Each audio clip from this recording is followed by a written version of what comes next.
Hi guys, welcome to the show. Are we live? Hello, we are. Yeah, we're live. Awkward nothing like nothing like awkward silence to start things off for us.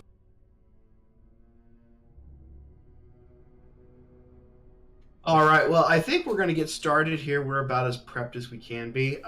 This could either be really awesome tonight, or it could be a shit show. Tune in and find out.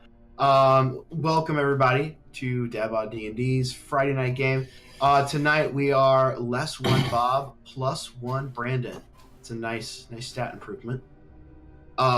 We are going to be playing a game tonight called Monster of the Week, which we'll get into in a second. First, our plugs. You should follow us on Twitter. You should use your Twitch Prime sub on somebody's channel.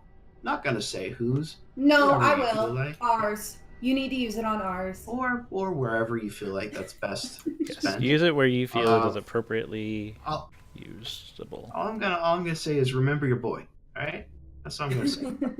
And your one girl. Yes, and your girl. Remember your girl and your boys.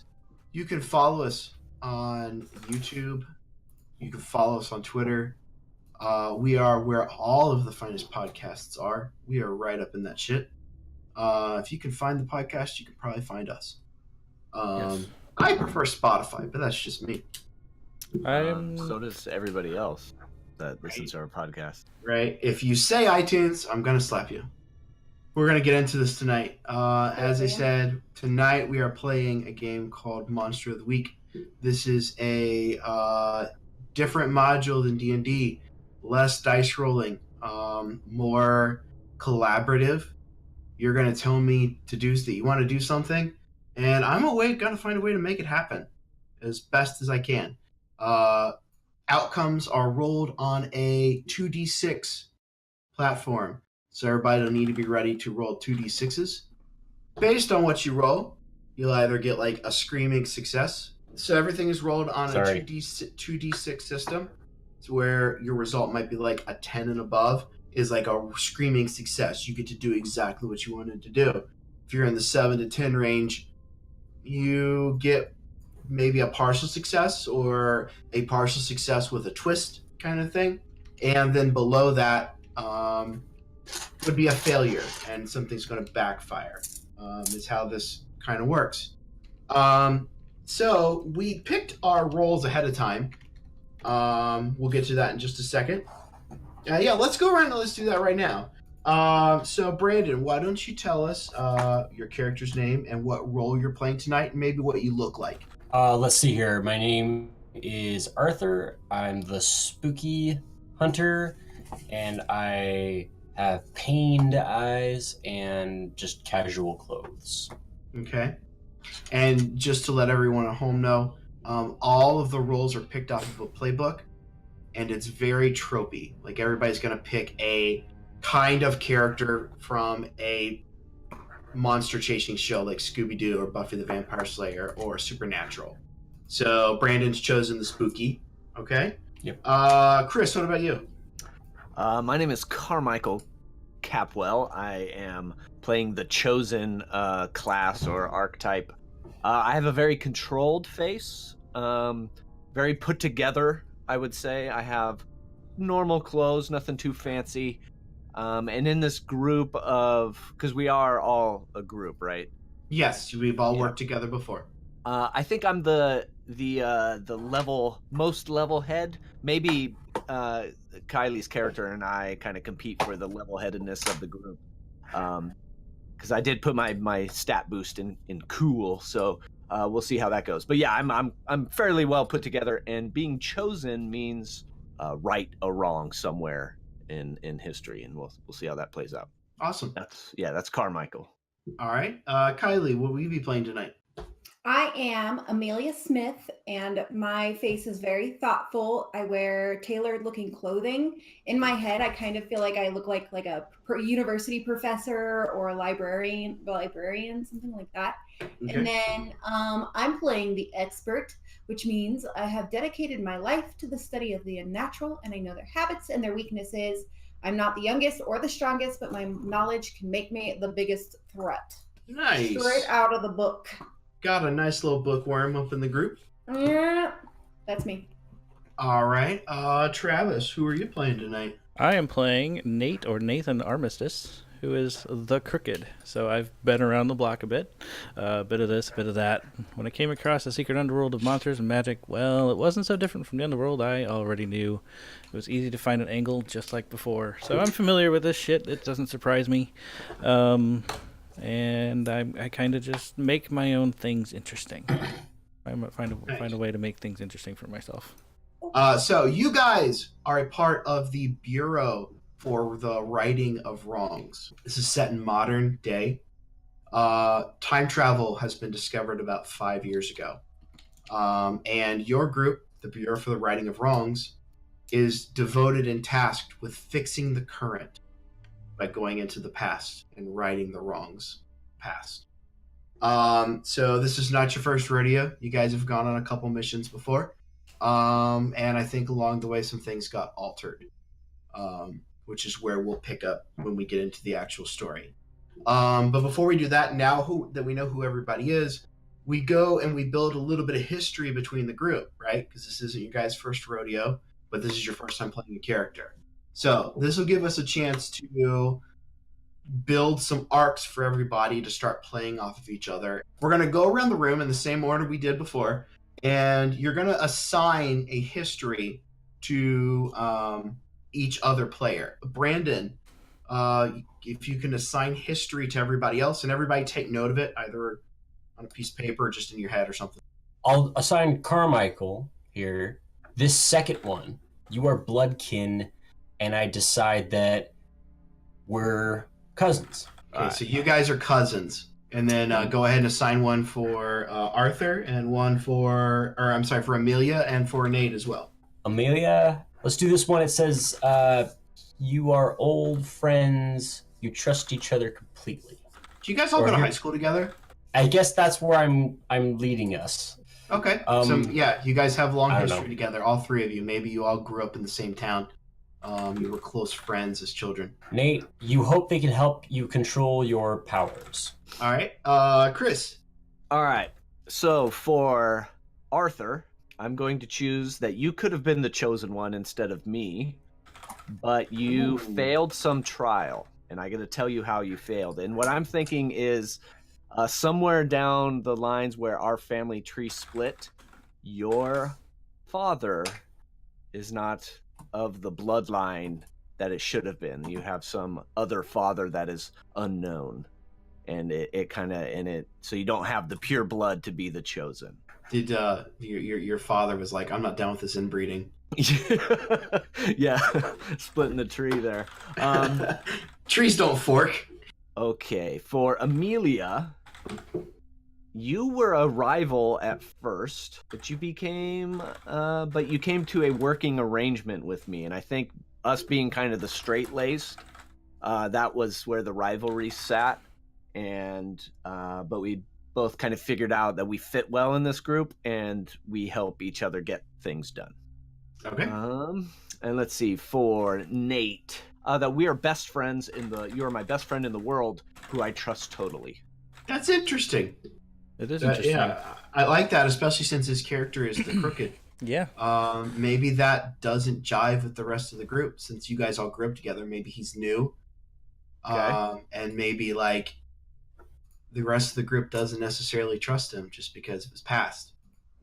Okay, maybe I brought you into the fold from some past relationships, from some past a friend group, and I brought you in to this one. All right. So I trust you fully, and they don't so much. Kylie. Okay. I'm going to start with Nate, and mine with him is he came to me for advice, and my advice got him out of trouble. And I'm going to say that he was caught stealing a book from the library, and I told him what to say to get out of it. Like that he thought he had a number and he didn't or something. Okay. So in my head, I'm thinking that maybe at the Bureau for the Righting of Wrongs, there are tons and tons of history books. Like there's a room that looks like the library in like Beauty and the Beast, right? And it's just filled with books, and it's history books. And there's a whole team of seers, like the people who see into the future by looking at the past and seeing how they have to know everything about everything to figure out how all this connects before they send you on a mission. Maybe he was trying to steal a book that might lead to some treasure. Would that work for you, Nate? Sure. Okay. So Okay. maybe he was trying to steal a book for I'll say it's for ulterior purposes, and you helped him get out of getting caught from that. For Carmichael, I'll do. He helped me get a singular item that is now part of our haven. Something like a old pocket watch that has some sort of purpose. I don't know what. Okay. With some inscription in it, maybe? Maybe it tells the time of our home world or our home time. Always. I like that. Time traveling. Yeah, I had that kind of going through my head. Yeah, I like that. Cool. So we always know what day and time it is back at home. And then for Arthur, I'll do, he knows some of my dark secrets, and we've agreed to keep quiet about them. So I'm going to say that we found a body, or I found a body, and I know that somehow it's linked to this old world, and I haven't called the police because I want to keep it to myself. That work? Devin, am I being okay on your story? Sorry. So you know of a dead body that has some kind of tie to the event we're going back to. Yeah, it could be like a skeleton body or something. Whatever you want. Okay, so you found a body inside the United Nations, where you guys are housed, and it has 2 puncture wounds in its neck. Only me and him know about this dark secret, by the way. Okay, that's fine. Okay. We'll just role play that nobody else knows what that secret is. Nate. All right, so easy one, Chris or Carmichael. You will be my moral compass. When we talk things over, your advice keeps me on the straight and narrow. I think that fits pretty well with the best friends narrative that you created for us, which is wonderful. Please. Not complaining. Arthur, what are you gonna be? I'm going to say that you and I probably worked together on a semi-legal, maybe not so legal job in the past. And that kind of it was on the side, not relating to our bureau work, but we did, we had our own little illegal thing going on. I don't know what you want that to be, or if Devin, if you want to help pick that. I don't know. It doesn't really matter who picks that one out. An idea came to mind. Okay. Devin. Sure, shoot it. What if we found a way, because you're talking about a watch that tells you the time of your home world.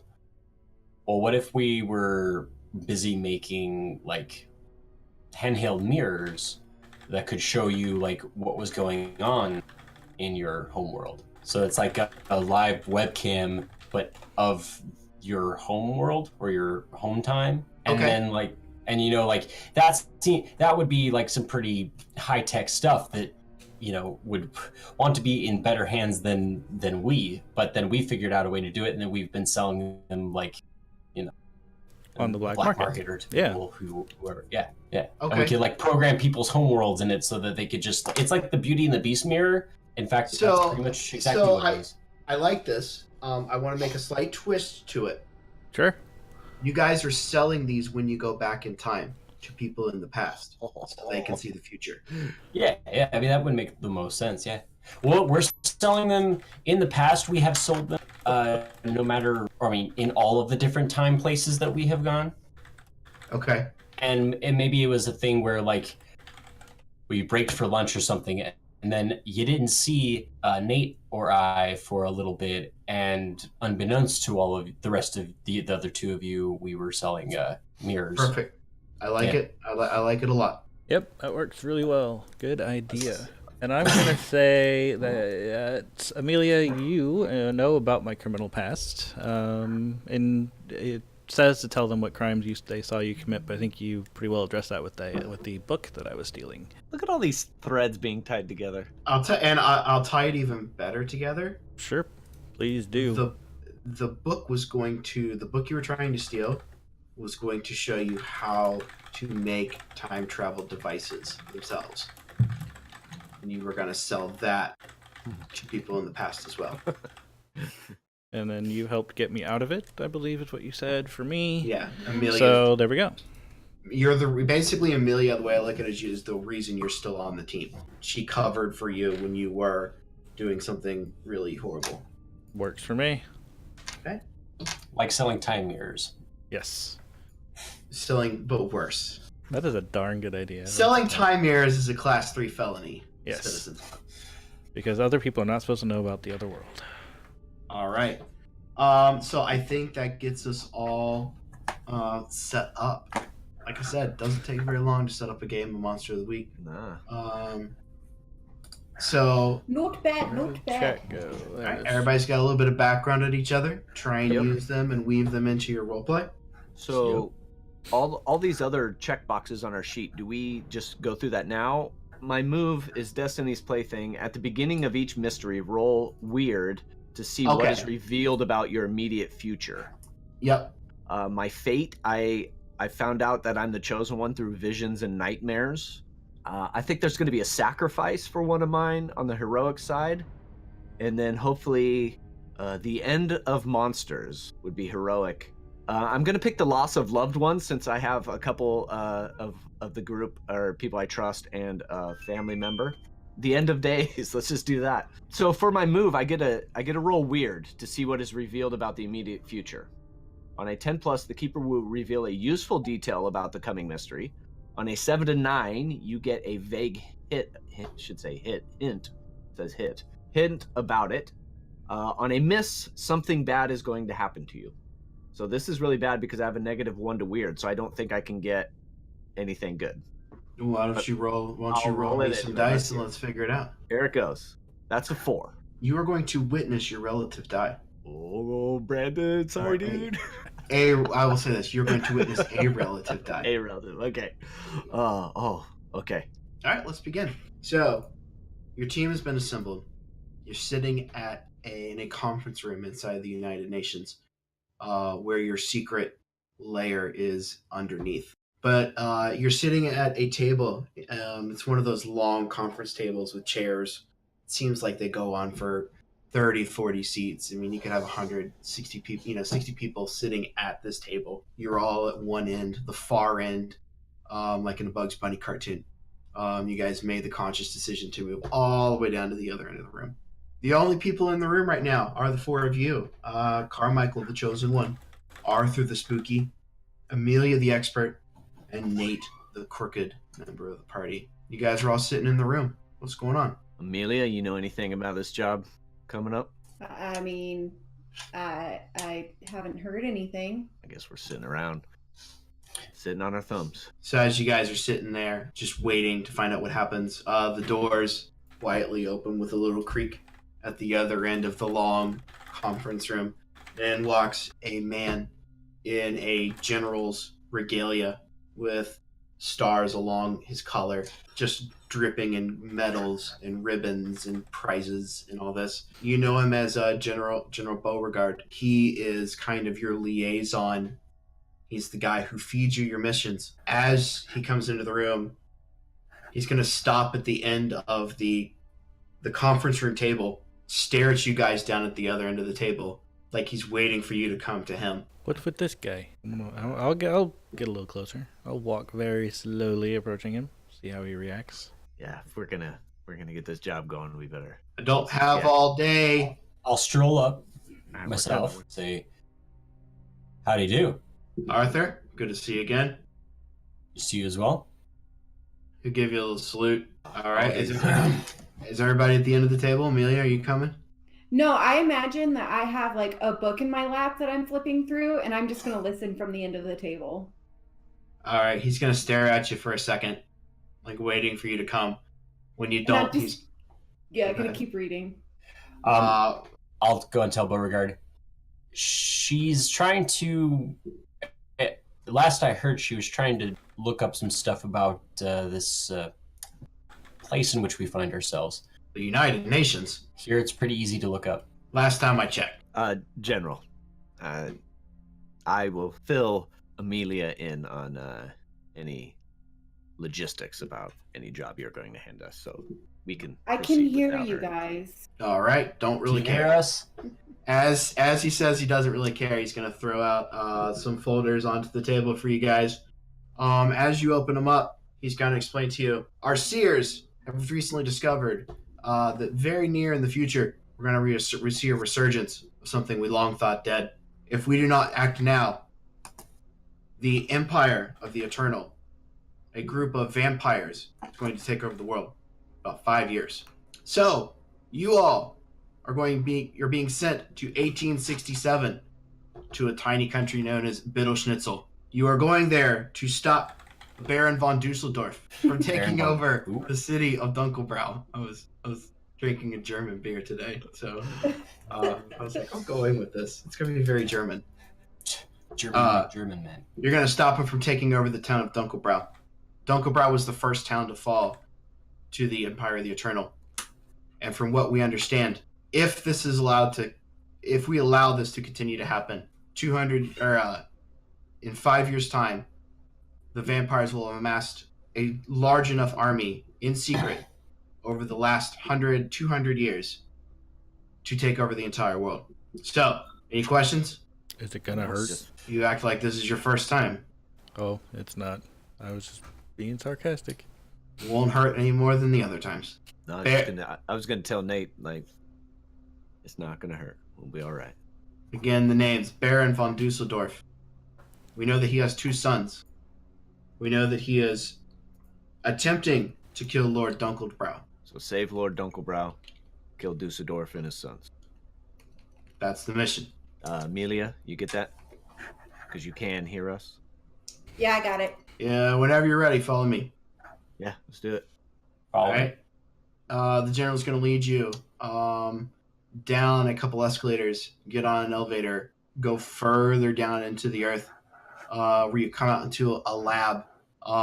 If you've ever seen like the old 1930s Superman cartoons, like the Fleischer ones, there's like all these beeps and boops and flashing lights and pieces of machinery all over the place. In the center of the room is a large spiral of mechanics. Inside of it, a pink swirling energy seems to be there. This is all very mundane and rote to all of you. This is not your first time traveling in past to right the wrongs of the past and prevent the wrongs of the future. So as you approach the portal, you stand in front of it for a second. Hey, General, I just was reading, and I guess I do have some questions. Do you guys Okay. know what, like, weapons we need against the Baron?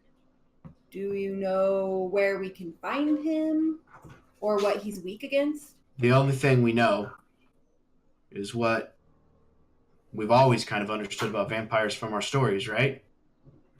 Got your wood, got your holy water, got your sunlight. So the books Right. are right. We didn't get any kind of information from the seers. We can only go off of what they were able to pull from the histories. That's what the histories say. Whether that's just folk tales or not, can't speak for sure.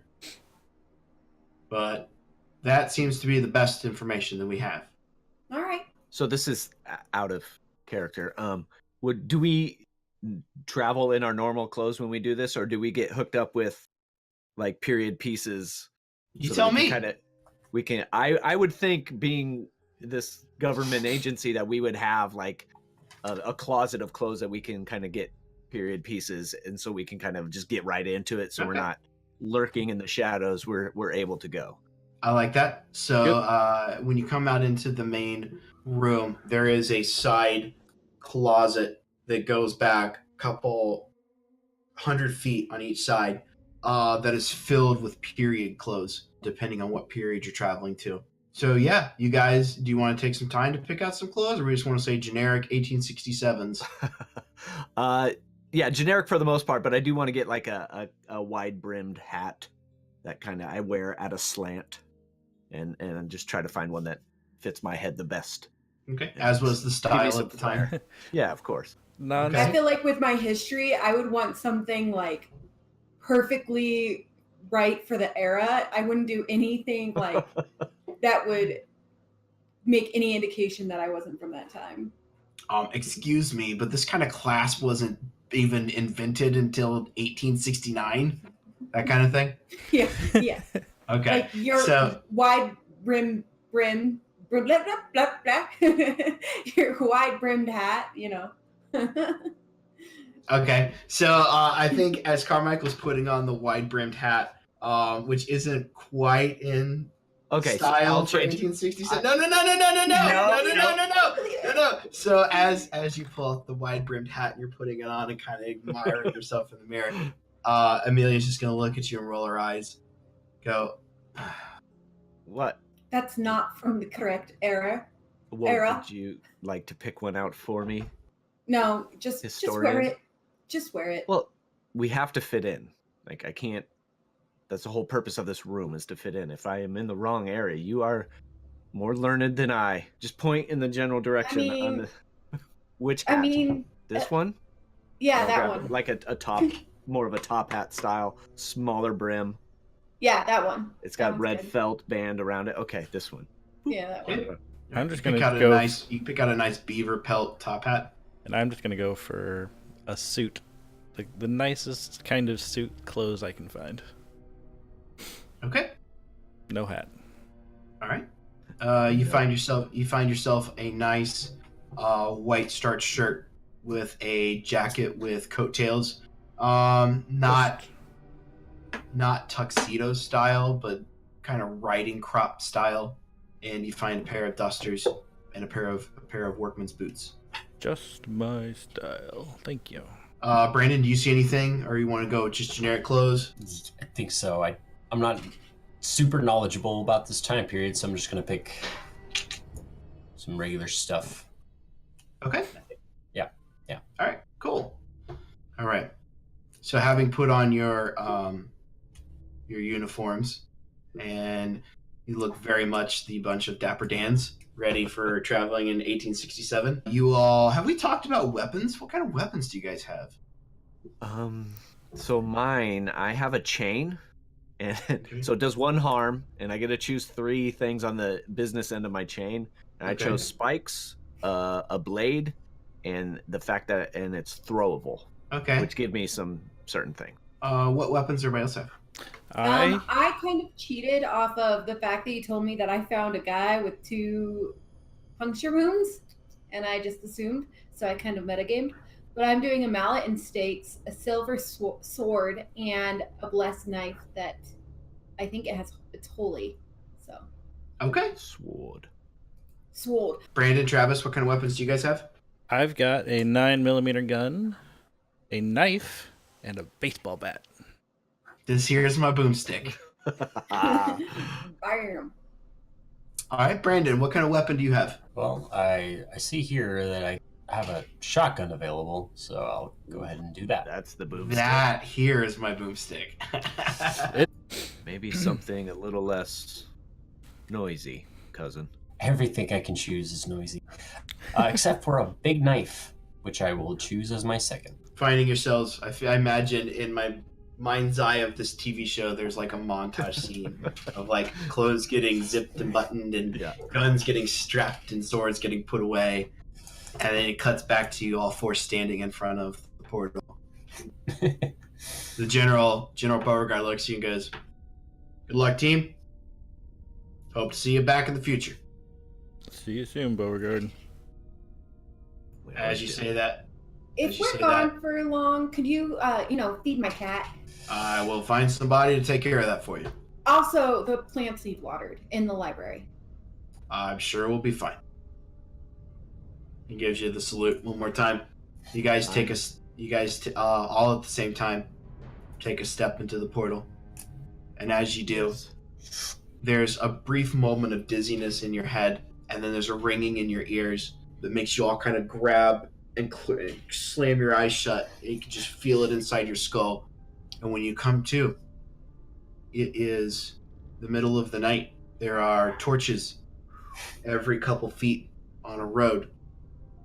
And about 200 yards down the road is a very small city. The city has wooden houses. You don't see a lot of lights on in the houses. At the top of the hill, just beyond the houses, is a large manor of sorts. The kind of place where you've watched enough television shows. That's where the boss lives. That's where the mayor or the lord or whoever lives. You also see as you get past some of the housing district into like the meat of the city, that there are some lights on in some shops. There appears to be an inn.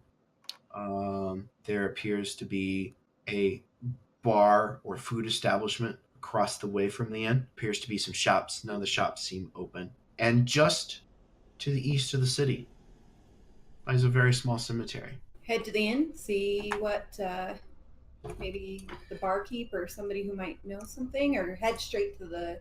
While clutching my head, I say, why don't we, head to the bar or something, because this gives me a migraine every time we jump into one of these things. I need some assistance. I don't know. What do you guys think? Yeah, I think we kind of, if we're going to get information, that's where we go, right? Yeah, we need to find Dunkelbrow's domicile quickly. And maybe, set up watch outside and kind of get a lay of the land. So I vote for the... Whatever we do, let's just go. Go. Do it. Tavern. You make your way into the town. Again, as I said, it seems like this is the kind of place where when the lights go out, most people go to bed. You said, now, did you say you're going to the inn or you're going to the food establishment, the bar that's across, the tavern that's across the way? Yeah, the food bar area. Okay. You make your way into the tavern. There's a sign over top, and it's written in German, August Aufschab. Amelia? What does that say? August Aufschab. Amelia, you've read enough. You know a bit of German. You know that Aufschab is German for respite. Which is German for respite. Exactly. This is the place then. So as you make your way inside, there's a gentleman playing a very light tune on the piano. Amelia, being the kind of the brains of the operation and the expert, you do know a fair amount of German, and you will be able to communicate with the people of Bittelschnitzel. Everybody else, I'd probably have to make your roll to see if you can speak very well. So as you come into the establishment, it is lit by coal oil lamps hanging on the walls. There are a few patrons at a bar or at a table sitting together playing some kind of card game and drinking beers. There's an older lady at the bar, and she's doing what most of the barkeepers do in these kind of stories. She's cleaning the glass with a dirty rag, and she sees you all open the door and says, "Good evening, my friends. Would you care for something sweet?" I say to her, "Wieder Bier," which is 4 beers. Oh, yeah. We can make that happen. So she goes over to the barrels, and I'm sorry. I apologize in advance for my German accent. It's very bad, very Hans Gruberish. So she goes and she pours you guys 4 drinks, sets them on the table. Dankeschön, which is thank you. Okay, all right, now this is enough of that. And I'm done now. I say thank you. You've shown off enough, Kylie. Thank you, Duolingo. We are not sponsored. She says, "Are you new to town?" Yeah, we're traveling through. We are just on our way to the port. The port. It's quite a ways away. Yeah, we literally just came into town the last couple minutes. Well, it's good to have you. My brother runs the inn across the town. Tell him that the Magna sent you. He'll give you a good rate on an inn, on a room. I will tell him that. If you need anything else, just let me know. Okay, we'll come find you. All right, she's gonna go back to cleaning that same glass, with the dirty rag. I have a question. Yes. How often can we use our... Can you use your moves? Yeah, Frequently. because one of mine is telepathy, and I feel like that would be kind of useful if she's like, if she owns this bar or if she's a big figure here, then maybe she knows a little bit something about this person we're supposed to protect. Okay. Yeah, that's something we can definitely try. If you want to roll me some dice, we'll see what happens. So that's a 10. Nice. Ooh. Yeah. So what would you like to do to Fraulein Magda? I just want Fräulein. I just want to kind of get a sense of her mind and kind of see if there's anything in there in her mind related to or having anything to do about this Lord Dunkelbrow. Dunkelbrow. Yeah. Dunkelbrow. Guy. Okay. Dunkelbrow. I just want to. So, I'm gonna basically like do Control F and then search for Dunkelbrow in her mind. I like it. all right. So, as she goes back to cleaning the glass, you take the beer and you kind of hold it in both your hands. And you close your eyes and you take a big sniff off of it. The smell kind of gets your mind in the right place to figure out what you need to do to get into hers. You know, like you can just smell this environment that she's been in her whole life of this heavy, yeasty beer smell. And you find yourself inside her mind. And imagine it's almost like you're standing inside of a blank space. You start thinking the name Lord Dunkelbrow over and over and over again. And as you do, you start seeing flashes of things. One of the flashes is the large manor at the top of the hill. Another flash is him riding by the inn, and it splashes some mud. Like maybe this is an event from her past. You see somebody come around and ask for tax money, and you see her complaining about it. All right. And it's very mundane. It's just the everyday stuff of a commoner and a lord, and whatever that goes on in their life. Yeah. Okay. While this is all going on, off screen, away from you guys, there's the sound of dirt being dug with a shovel. You know, just rhythmic, and you hear a voice say, "Hurry up, get it done and hurry up." And as the shoveling continues, a coffin is revealed. The door is lifted back, and inside of it is a skeleton with a metal stake driven through the mouth. A hand with large claws like nails pulls a knife across his hand, and as the blood drips onto the skeleton, muscle and sinew and nerves start forming around the skeleton. As it happens, and once it's complete, takes about 5 minutes, you hear that same voice say, "Siegfried, you are alive again." And Siegfried raises from the grave. Back to the Cousin, I saw you doing your woo thing. What did you find out? Unfortunately, not very much. But at least we know that she is nothing to be no one to be concerned about. I'll have to be scanning others while we are here. Can I call her back over to the table? Sure. I'm going to say, we do some extra work on the side once in a while in our travels. Is there anything in this city that's, unusual or criminals, or is the city a pretty safe place? Yeah, it's no less dangerous than any other city. We have the Polizia.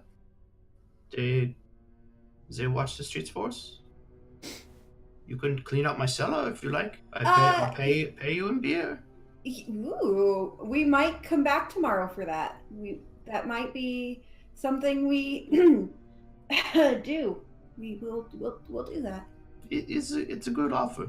I could maybe even throw throw in some schnitzel for you? Yes. Ooh, yeah, that sounds. We'll talk about it tomorrow. Good. You come back see me. Okay. What did you say your brother's name was? Oh, my brother. In the inn? Yeah. Yeah, he is Gustav. Gustav. Okay. Gustav. We'll take another round of beers. Okay, we could definitely do that. She'll go back and pour you another beer. And I relay everything to them and say, it doesn't seem like she really knows anything. Maybe we should head over to the inn or see what we can find over there. Maybe tomorrow then, since we're trying to find accommodations. But tomorrow, obviously, the huge mansion on the hill should be our, something we always keep in mind. I mean, we could just go tonight. Yeah, I was just gonna say, do we want to wait till tomorrow? Oh, well, no, actually, yeah, no, let's just go, guys. I mean, I don't need sleep. I mean, I do, but... Wait. We don't need that much sleep, do we? We're here, like, the fate of the world is in our hands, guys. Like, I think we should be on the job. In that case, let us venture forth to the big house on the hill. What? I would also like to get back to Cuddles McFluffin, so that's fine. We can go. What time Is that was your it? cat? That's my cat. What time was it back in the UN before we got here? Because it's dark here. I assume it was fairly early back there, so I'm not even sure we would be tired enough to go to sleep. Or was it? Did we I think the establish that logistics at of all? how time works. I have a watch. Yeah. What time is it back home? You tell me. 7:42 a.m. Then I'm not tired. Then to the hill we go. To the hill we go. All right. So you guys leave the inn. Any... I figure along with your costumes, you were given some local currency, for the appropriate for the place and the time period. So you're able to pay for your beers. You're not thieves. Any kind of vagrants sitting around on a corner? Anybody just anybody just sitting outside, looking like they have nothing to do? Yeah. As you're making your way through the main street of the city, you're kind of past the residential district into like the business district. As you're making your way through there, there's a guy sitting on a barrel outside of the butcher shop. Okay. And he will see you and say, "My friends, where do you think you're going this time of night?" Can I speak and he understands me? For the interest of the game, I'm going to say that you guys all have international translator. I'll okay. It's like the good doctor. Just getting some fresh air. Kind of new in town, getting a lay of the land here. Well, if you ever need of a guide, I'd be happy to help you. To show you all around this little city of ours. Well, I mean, I don't know if you need to show us around, but yeah, those are the houses. This is where you buy your food. That's it, right? Done. That'd be 5 gold pieces. Well, I'll tell you what. Is that and I'll point up to the big house on the hill. Is that Lord Dunkelbrow's? No, one and the same. Yeah. All right. I'll take out one of my coins and flip it to him. With You that, won't see. What was that? With that, I have the pickpocket ability. So as we're leaving this guy, I want to pickpocket him, which is a roll, plus my charm, which my charm is +2. I, being your moral compass, will.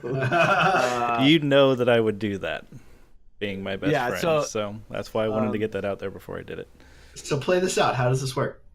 All right. So as we're kind of wrapping up this conversation, and we're gonna head up to the house on the hill. It's confirmed.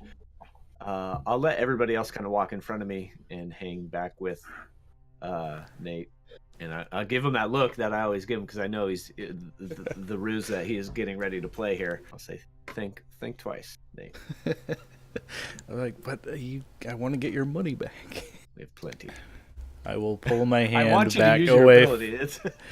I will pull my hand back away from his pocket, and I would assume that we would start moving forward. Yeah. I'll drop behind you a little bit and pickpocket anyway. So that is I want a you to roll do it. of 2d6, right? That's what this game was? 2d6. And then I it think you also can hit- includes my charm. Yeah, you hit the can little click the little icon. button next to what it'll ask you what it'll tell you what to roll. Okay. All right, and then please announce your roll because I'm not Yep. watching roll 12. Yeah, so that was an 8. So on a 7 to 9, either I don't grab it, I grab the wrong thing, or they remember me later. My choice, so I'm going to say I grabbed the wrong thing. Oh Okay. yeah, grab it. Oh, what wrong? So maybe How wrong God is this damn it. thing? I'm just thinking it's a I was different... gonna maybe make a schnitzel joke, but now you guys gotta go and ruin it. So yeah, as you guys have the conversation about stealing things, and he's like, "Fine, I'm not gonna do it." And he looks back for one quick second, and goes back over to the gentleman, and is like, "Hey, I meant to ask you." He's like stumbles into him, does this whole like bit, and as he gets a couple feet away from him after like dusting him off and everything, he looks in his hand, and inside of his hand is a tiny little cross. Not what I wanted, but I'll take this. And I'll just put it in my pocket. Nice and nonchalant, like, so that nobody sees it. I'm gonna Make- turn back and I'm gonna be like, Nate, are you coming? Carmichael, you guys are dragging behind and we're gonna get seen. And I will just lightly jog to catch up with the group. So as you guys make your way up to the large manor at the top of the hill, it is well lit. There's a fire going in the fireplace that is letting off a large amount of light outside of the windows. The windows are of a stained glass variety.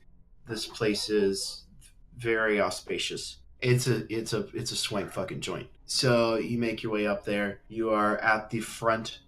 You have not stepped onto the porch yet, but you are at the front of the manor. What do the grounds around the house look like? They're very well kept. There's nothing that's sending your spooky radar off or anything like that. Okay. There is nothing that's going to give off spooky vibes. The Okay. hedges are well manicured. You are here, and it seems to be spring, so there's some flowers. A couple smaller trees in the front yard. It's an inviting looking place. All right. So, I mean, this is the house of the man we are saving. So we want to do our usual and take up points around the house and kind of keep our eyes open. Sounds like a plan to me. Yeah. And I don't know what other lead we have other than kind of waiting out this, other than waiting out whoever's coming, or we could head inside and make contact with Dunkel Brown, let him know what's coming. Do we want to knock to make sure that something hasn't already happened? I mean, they wouldn't send us Ooh. back in time after. Yeah, that would be So, pointless. Yeah, I mean, I know that our footsteps need to be as little as possible, right? We were never here.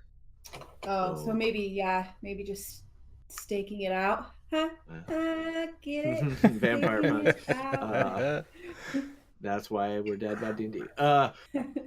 Well, Amelia, you speak the best German, so maybe just act like you're lost and see if we can get a read on the inside, and then if things are going down in there, we can pounce right now. If not, we can just take a break and wait them out.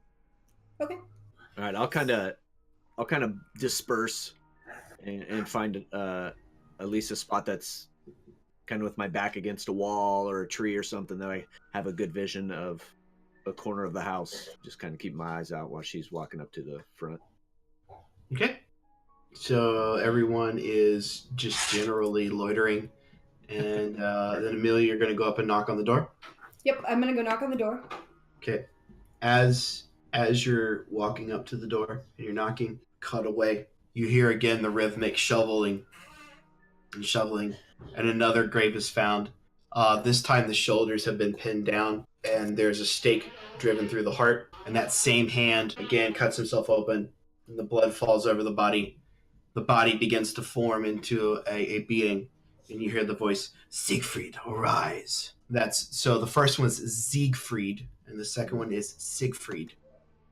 Just, I wasn't very creative with the names of those two, so my apologies. Betty and Betty. Yeah. Siegfried and Ray. So, yeah, cut back to you guys. So, Amelia, you go and knock on the door. Mm-hmm. There's no answer. I'm gonna knock a little bit louder and maybe on one of the windows and be like, "Hello." The door's gonna open. A gentleman in a nicer suit is gonna say, "Yes, yes. What is it you want?" I lost my cat and I think she went in your house. Could I take a look around? There are no cats in here. Oh no, I saw her sneak in there and she snuck through an open window. She's in there. I swear she's in there. Can I Go. please, Mr. Kittens? Go. Mr. Kittens? At this time, could I interject as well? Sure. I come up and I'm like, actually, my cat's in there too. And I think that he's chasing her cat, and that's a problem, you know. So it's just generally something I need to look at too. So could I look as well? Can I walk up with my baseball bat in hand and just say, where the fuck did those cats go? These ain't your cats, man. I saw them come here. Just kidding. Yes, we are on a cat hunt, as it were.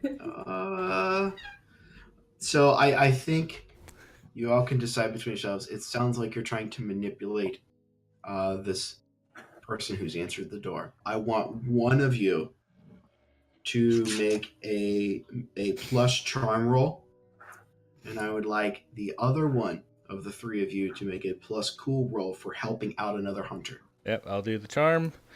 Charm is a 10. Ooh, All right. heck yeah. Yep. So you rolled a 6. So what I was thinking I would do, since so many people are getting involved in this, is that I would, depending on the help out, someone decide if the first result was good or not. I think with a 6, it's close. He's going to look at the three of you. He's going to see Nate with the bat, and he's going to say, "You could come in and find your cat. Your friends stay out here. Everybody else has got to stay outside." Okay, yeah. Mr. Kitten Mittens. And I like duck past him. As you kind of duck, he's got his arm on the door, and you like duck underneath his arm. You look around inside, and you see a well furnished house. There's a giant. When you walk in the door, there is a set of steps that seems to go into like a loft area, or a second floor with some rooms and doors. The main floor seems to be one big great room, with like a cooking area at one end and a large fireplace that is just casting, with a roaring fire inside of it, is just casting light from the flames all over and just completely lighting the room by itself. In front of that is 2 overstuffed chairs, and there's a gentleman sitting in one of them in a smoking coat, with a pipe in hand and a cup of tea in the other. I'm gonna, Mr. Kittens, and like kind of go closer to him and be like, "Oh, have you seen my cat, Mr. Kitten Mittens?" I'm afraid I've seen no cat, child. What? Is this your house? Why, yes, I'm Lord Dunkelbrow. Oh, Lord Dunkelbrow. Great. I'm glad to see you here. My cat snuck in your house. I'm sorry. Is there a window open somewhere? Yeah, he snuck through the house, and I'm gonna like kind of browse around the house, like acting like I'm looking for my cat, but actually looking to see if it looks like he's into anything weird, or if there's like anything in the house that would, like Pornhub. So since you're you found the porno room, sorry. That was in the dungeon, not the upstairs. Yeah. So it sounds like so you're trying to read a bad situation because you're looking for something nefarious or out of place. So why don't you roll? That is plus sharp for me, please. 12. Ooh, shit. Look at You run away from him up the stairs to the second floor, and he's like, "Oh, excuse me, miss, come back, please." And, I could really use some tea. Do you just want to get me some tea? It's awfully cold. My hands are cold. I'm just looking for Mr. Mittens. Bernard, could you make a cup of tea, please? And then Bernard, the servant's going to roll his eyes and go make a cup of tea. He's going to. You've taken off up the steps, so you got a good minute or two before he's up after you. As you're walking around saying, "Here, kitty, kitty, mittens." You open a couple doors. You don't see anything nefarious or weird or odd. Normal, lordly, mannerly stuff. Actually, I think he might have snuck back out the window. I'm just gonna head on out, but thanks for letting me look. Where is your accent from, child? It is from here, of course. This is like no accent I've heard. Come, please sit. I have a lisp. A what? What was that? Lisp. What was that? Please come, sit. It's just tea. Tell me again, why are you here in my city? I followed my cat. Here. Okay, you can cut the bullshit with me. Why are you here? As he's asking this, cut away. Back to the inn, where Fra Magda has been cleaning that same glass again, just giving it the business. The door to the inn busts open, and 3 figures seem almost as if they glide into the inn. One gentleman has dark black hair that is slicked back and is long enough to come down to about his shoulders. He wears very nice garb. He has a red amulet with a purple and red cloak. The other 2 people appear to be younger. They have blonde hair, one of them short with scarring like along the shortened part of his hair where no hair grows. The other one has long blonde hair. They appear to be wearing starch white shirts and pants. And again, it appears that they float into the bar, Fraulein Magda is going to turn and say, "This is not possible." And we'll cut back to you. So again, no cat. Tell me the truth. You're not in trouble. I'm curious at this point. All right, so no bullshit. Me and my friends are here from the future to save you. Okay, now that is a story. You are from the future. Yeah, 2019 to be exact. 2019. That is a real line of crap. So listen, I don't care why you're here. All I'm asking is that while you're here, just be on the up and up, okay?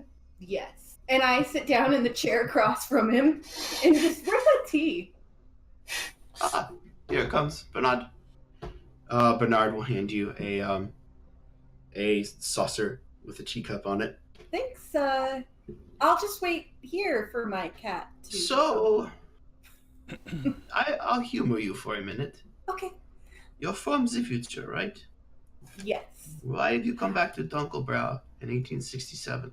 Actually, can my friends come in and we can all, because they're from the future too. Oh, you're all from the future. Yes. Well, you speak excellent German for somebody from the future. I enjoy the library and I enjoy learning. Right?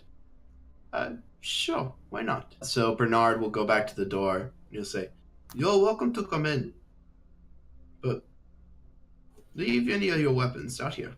Reach in, and he's talking to us, right? Yes. Yeah.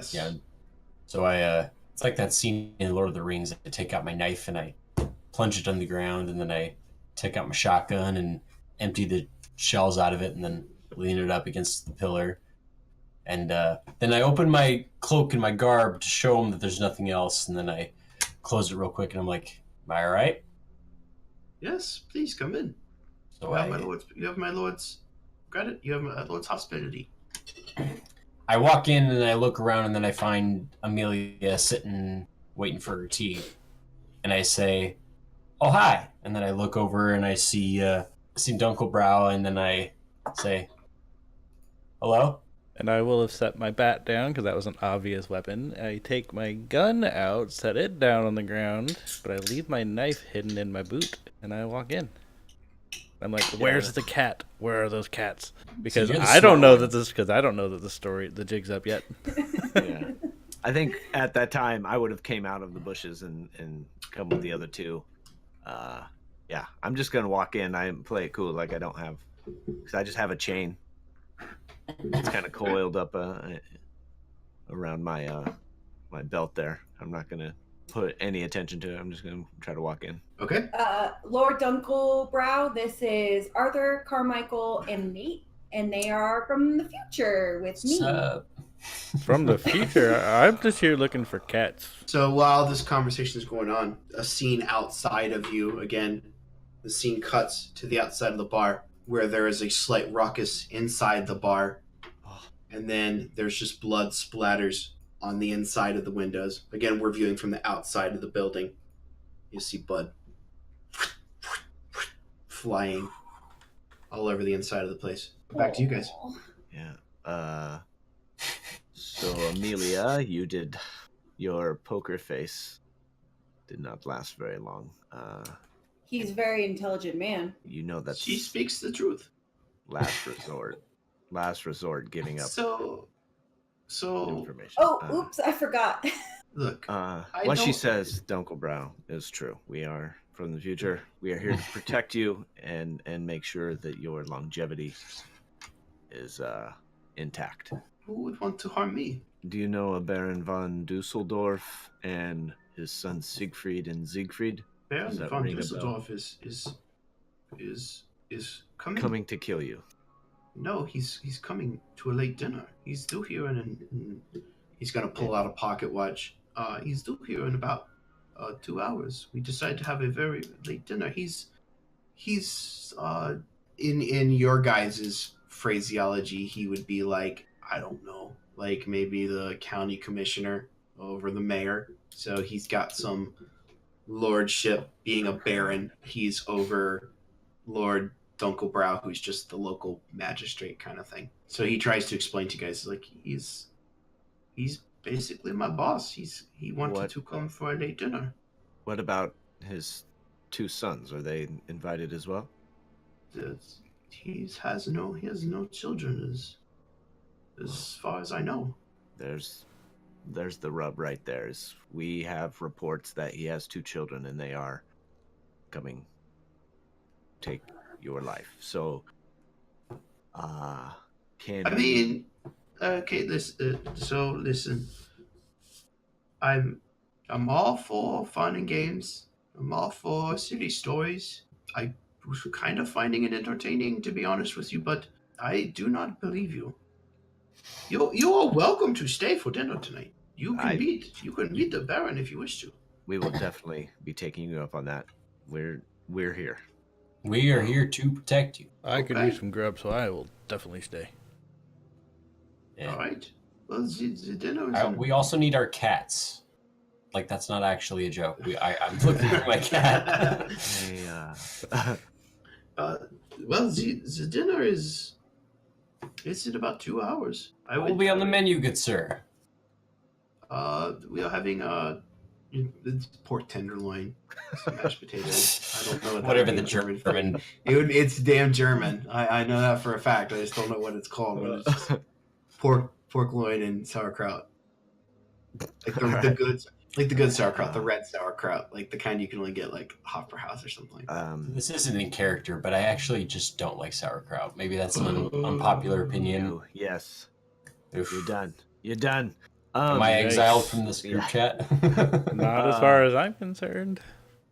My man. Lord Dunkelbrow, do you have a library here in this manor? Do you have a place of study? Ooh, library. I want to go to the library. There's a library in town. It is not here. Okay. The library is for everyone. I didn't know what kind of information you may have on hand, but yeah, a trip back to town at this point is out of the question. We're here for 2 hours. I don't mean to be rude, but the dinner's not for 2 hours, and I do not know you. You're welcome to come back for the dinner, but you're welcome to wait outside. I do not mean to be inhospitable, and I apologize, but I did have plans for 2 hours. I think we will, and I'll kind of make eye contact with the rest of the group, and I think we'll take the hint. We'll come back. I'll start to head outside. Okay. Can I ask him before we go why they're having the dinner so late? The Baron von Dusseldorf is a very busy man. He normally comes to visit well after dark. What are you guys discussing? Matters of city, matters of state. That is our normal fare.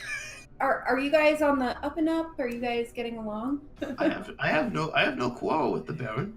Has anything ever happened? All right, cool. He is a wonderful gentleman.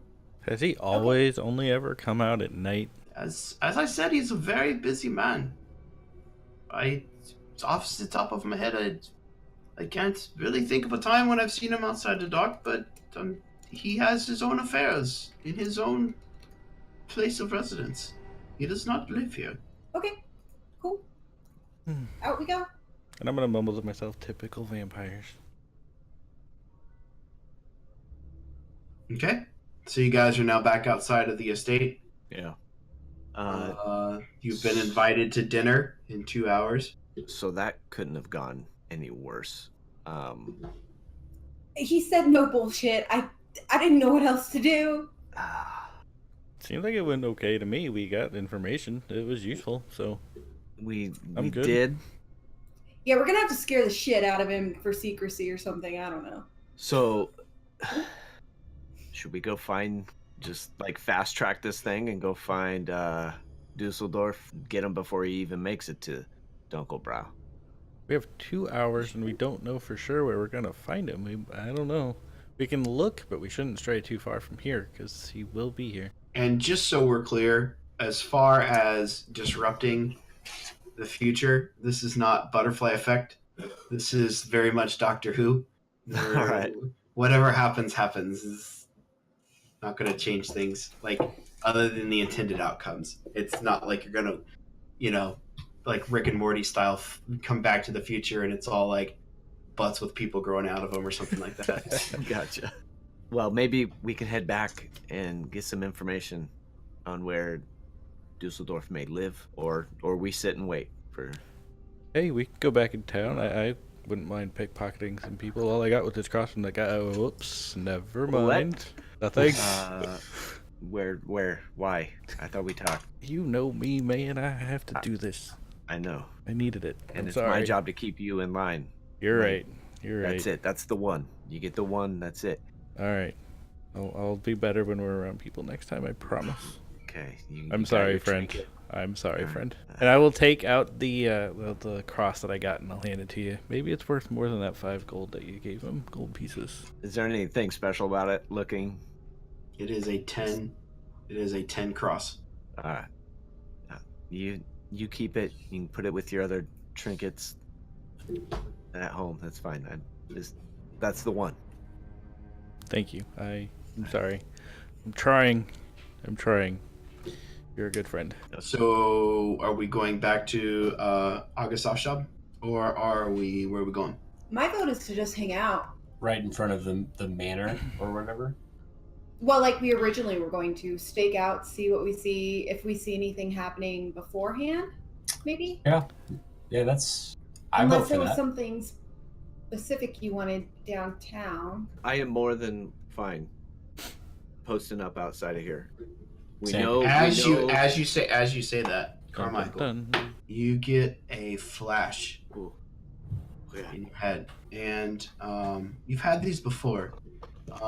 Typically, when you've come into contact with something that belonged to one of your past relatives, back at your headquarters, you've done a lot of work to recover artifacts that you believe to be from your ancestors, whether they were weapons or spiritual pieces that they used in their monster slaying. And you know that typically when you have come into contact with something that ties you to your relative, you have a flash.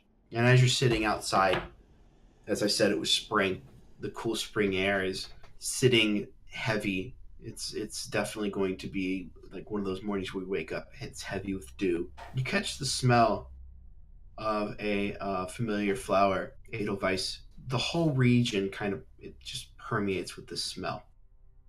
And as you take in this smell, you have a flashback or a flash to a relative of yours.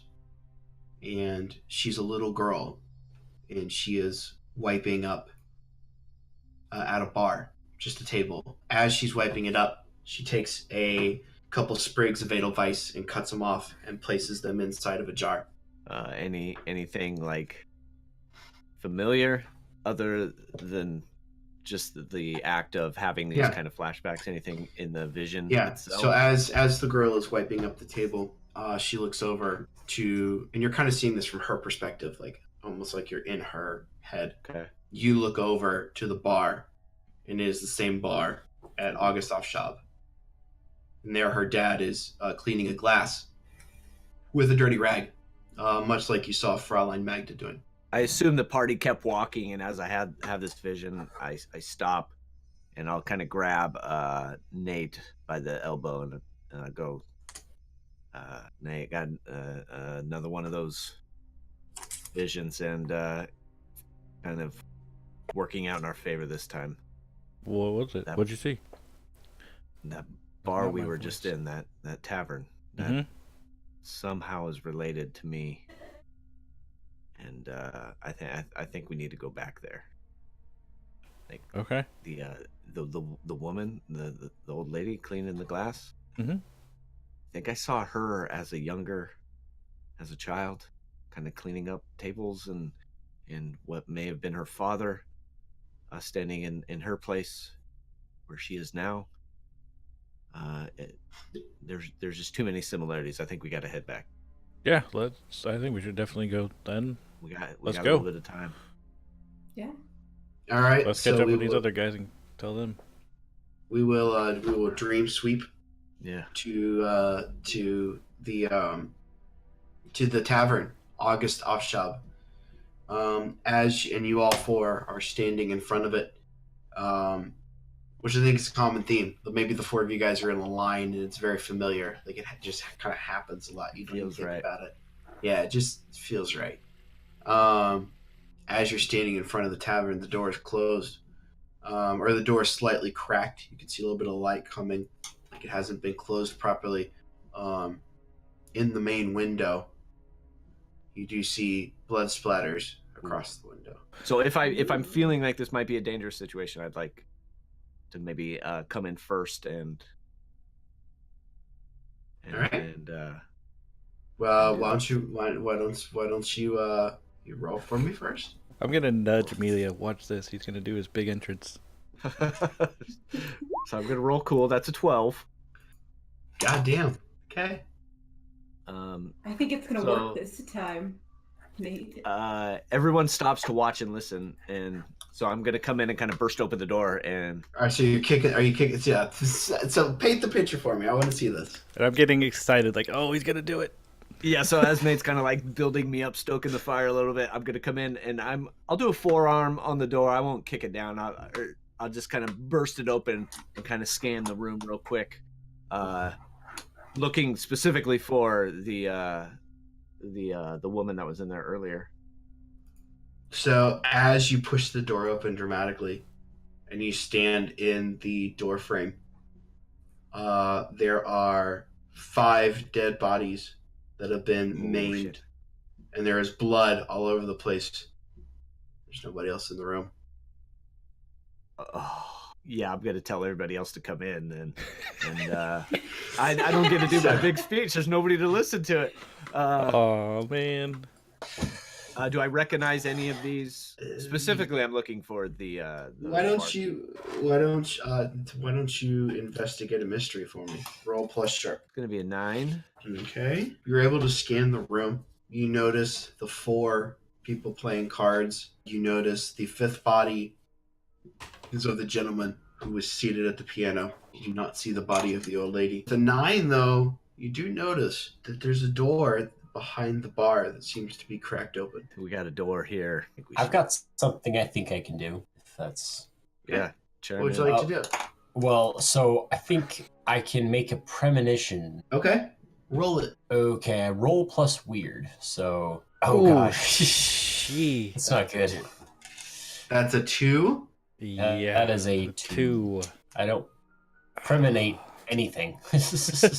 Oh gosh. So on a miss, you get a vision of something bad that is yet to happen to you. And I get to hold 3 points that I can use, God. 1 for 1 as penalties to rolls that you make. Oh, jeez. That's what I Give get myself, for using my psychic ouch. powers. Give myself 3 hash marks here. I think being in this room, you get the familiar feeling of being surrounded by blood. For you, it's oddly comforting. You get some Okay. kind of strange comfort out of this, just being in this room with this viscera and gore.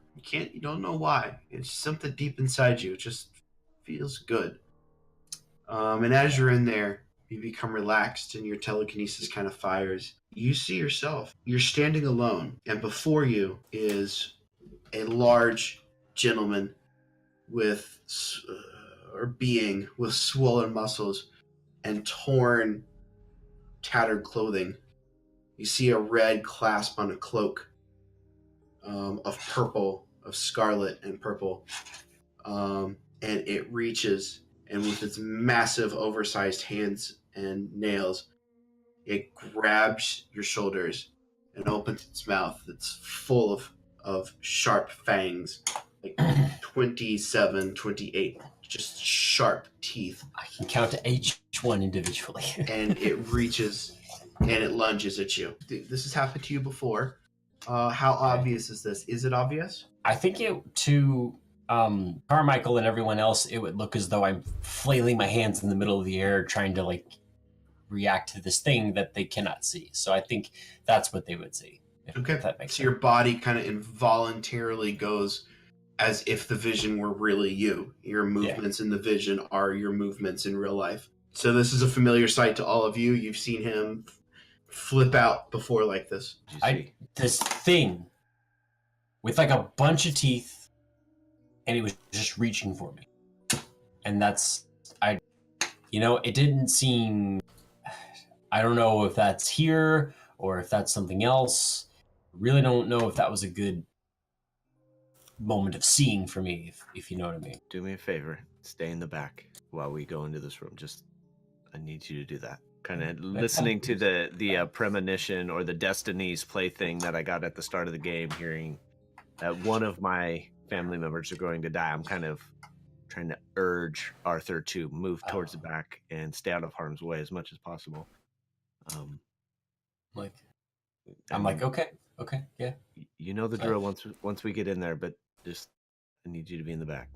I'm going to, because one of my my heroic fates are sacrifice. I'm gonna go open that door first. That door that was ajar behind the bar. You make your way behind the bar. I'd like to go with him and at least be behind him just as protection or assistance. Okay. Is everybody going? Yeah. All right. Yeah. So, Carmichael, you're leading the way. You make Yeah. your way. You make your way to the door, and you open it. There's a set of steps descending into like the root cellar. As you make your way down there, the room is lit by a couple handheld lanterns. There in front of you, you see Baron von Dusseldorf and his 2 sons, Siegfried and Siegfried. Yes. The Baron has Fraulein Magda by the throat, or like clasped around her like this. Okay.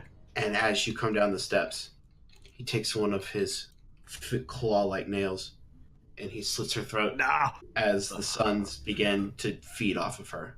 Oh, shh. He's just repeating over, "Be strong. It is almost time for dinner." I will yell out Dusseldorf, and I will drop the chain, uncoil it, and I will let it clank on the step, and then I'm gonna whip it forward to him. Okay. And I will have the blade, the business end of this chain, like flying towards his face. Oh! All right. So that I want you to. That's gonna roll kick some ass. Yeah, So, I would love to do that. That's a tough. do you give me a plus tough? And let's see. So I get on the blade. I get +1 to the harm. That's an 11. So on a 7+, you and whatever you're fighting inflict harm. No, I'm sorry. On a 10+, yeah, on a 7+, you and whatever you're fighting inflict harm on each other. The amount of harm is based on the established dangers in the game.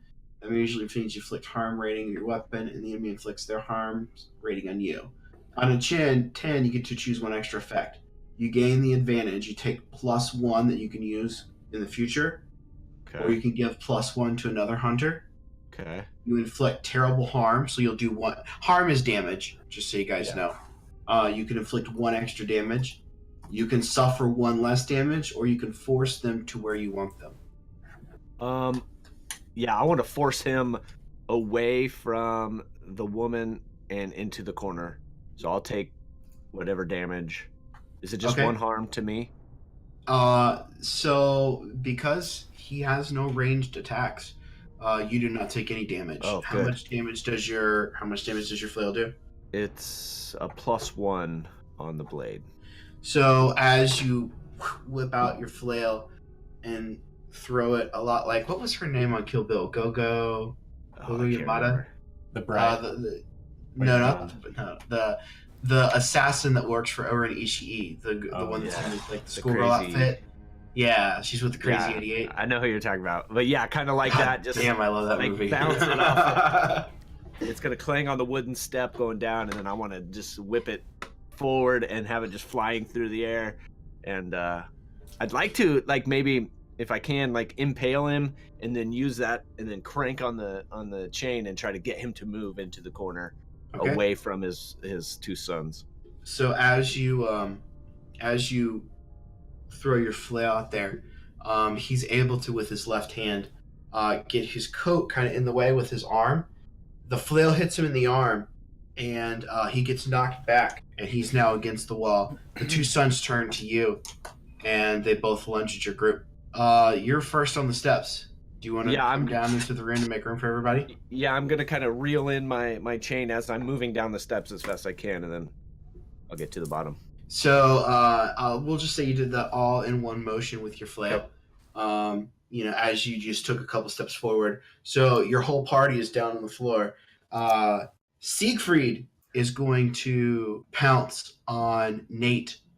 And as he does, he's going to grab him by the shoulders and stare him in the face and say, "You know I'm the one being wronged here, right? You've come to kill an innocent person." And he's going to roll. So I rolled a 6. I would like for you to roll Act Under Pressure. So that's a plus cool. I got a 7. So I rolled a 6. You roll a 7. Yep. So as he says that to you, you can feel inside of your head that there's something like that thought is like burrowing into your head that you guys are acting very rashly, and I think this guy might be your friend. But as you are feeling that feeling, you are able to kind of like fight it off, and you kind of shake it off. You now have Siegfried in close range with you. Siegfried is going to pull out his shovel, and instead of lunging at you, he's going to start chanting, and he's going to strike the shovel into the ground. And that's the end of his turn. Who would like to make a move? We don't do turn order in this. We just go. Okay, my cousin told me to hang back, so can I try and throw something? Can I try and throw my knife? Yeah, absolutely. Hell yeah, I will do so. So we're gonna roll plus At this- tough for that. What'd you roll? 11. Okay, awesome. And are you throwing at Siegfried or Siegfried? Siegfried. Where's Dusseldorf again? He's kind of in the corner off to. He's gotten pushed away from the two younger vampires. Oh, he's too far away. Okay, I'll do Wieseldorf. Okay. So as you come down the steps, see Baron von Dusseldorf get knocked to the back of the room. You instinctively pull out your knife, and with an 11, what is the damage on your knife? 1. 1. 1 harm. Yeah. All right. The knife does clang. It seems like it sticks in his shoulder, and you get to pick one of the extras.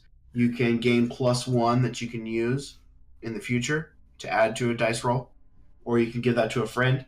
You can do 1 extra damage. You can suffer 1 less damage, or you can force them where you want them to move. We'll do 1 extra damage. Okay. So as the knife stabs into his shoulder, he does actually take 1 point of damage. It seems as though he might have some armor or something. Anybody else making a move? Yeah. Okay. I want to run towards one is on Nate. That one was Siegfried. That is Siegfried, yes. So I want to run towards Siegfried with my holy knife and try to jam it up its throat, up its mouth, chin. Okay. So Can I try that? Can I do that? You sure can. Absolutely. Let's roll kick some ass. So that's plus tough. Plus 6.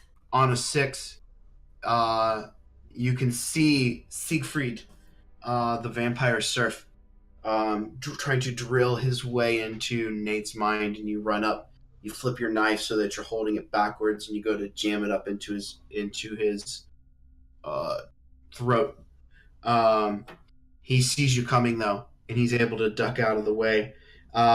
He pulls out a sword with his left hand all in one fluid motion and takes a swing at you, and you take 2 harm.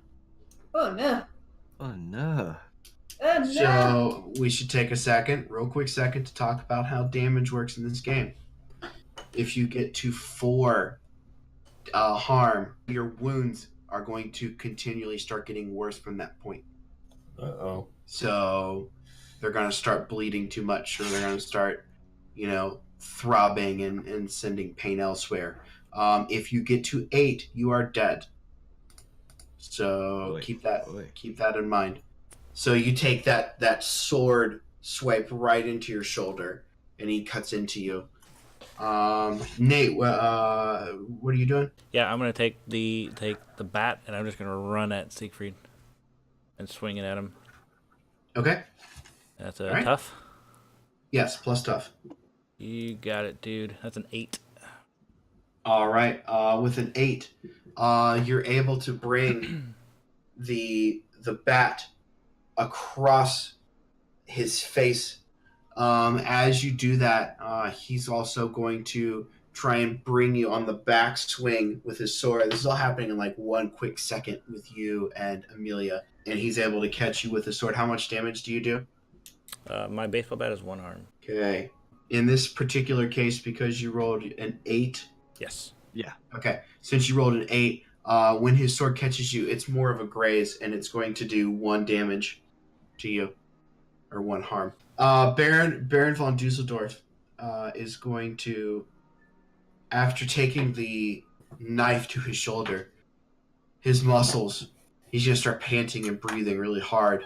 And as he does, his muscles begin to grow, and his clothes are soon being torn at all the seams. His hands begin to grow longer fingers, and the nails on them grow longer. And he now has a mouth filled with razor-sharp needle-style fangs. And Arthur, the monster that you saw in your premonition, now stands before you, Baron von Dusseldorf, having taken damage, his vampire monstrosity. And he's going to take a jump and a swipe at Carmichael. Could I intervene and try and cast a spell to trap him in place? So that sounds like you're wanting to protect someone, so roll plus tough for me. 11. Hell yeah. On a +7, on a 7+, you protect them okay. You'll suffer some or all of the harm they were going to get. You can also choose an extra one. You suffer one less harm. All of the danger is now focused on you. You inflict harm back on the enemy, or you are able to hold the enemy. Hold the enemy. So just doing the force powers or something. Okay, so as you, Nice. the Baron. Sorry to interrupt, but I have a hex ability that when I cast a spell with use magic, there are some extras that go along with it. Okay. Including the target. Wait, I may pick from the following. Here we go. I'm going to pick that the target suffers 2 harm. Okay. Magic ignores armor.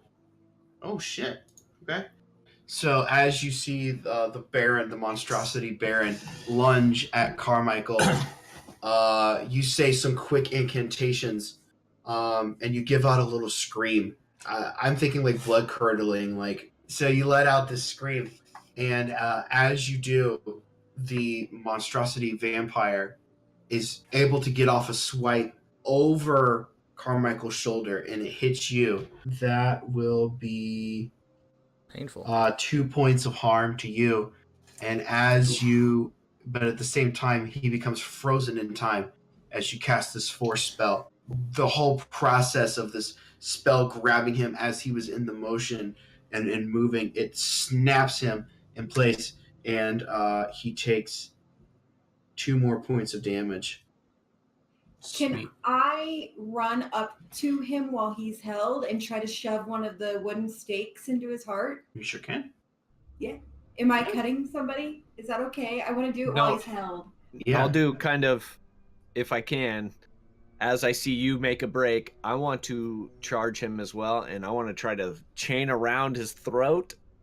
And Oh, wow. Oh, shit. and I have spikes Yeah. on the business end, so I imagine like I want to try to get the spikes kind of like a collar around his neck and try to hold him so that Amelia can Princess come in Leia style, huh? and Oh, shit. do her business. Yeah. Okay. So, so what I need from Carmichael, number 1, go ahead and roll plus cool. You're trying to help out your teammate. That's a 9, but I'll do a luck to make it a 12. On a 10 or more, or I'm sorry, on a 12 plus, your help lets them act as if they just rolled a 12, regardless of what they actually just got. So, Kylie, no matter what you roll, you get a 12.